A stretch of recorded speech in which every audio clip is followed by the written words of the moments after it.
Welcome to Burlap Teachers. Enjoy the video. You'll start by exposing the cabin filter housing behind the glove box. First, remove any contents and release the glove box stop so it folds down. This gives you clear access. Use a flashlight and a flat pry tool to disengage clips. Do this gently to avoid breaking plastic. Once the cover is visible, note the airflow arrow printed on the housing. This tells you how the filter sits. You're now ready to remove the cover and pull the old filter out.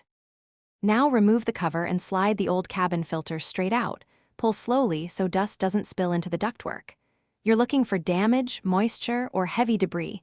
These explain smells or reduced airflow. Check the filter's arrow and match it to the housing. Correct orientation matters for proper filtration. Next, vacuum the housing and wipe the seals to remove loose dirt, leaves, or dead insects. Once clean, double-check the housing clips and seals before inserting the new filter. Place the new cabin filter into the housing with the airflow arrow matching the duct direction, and make sure it seats flat with no gaps. Reinstall the cover until the clips click, then lift and secure the glove box stops back into place.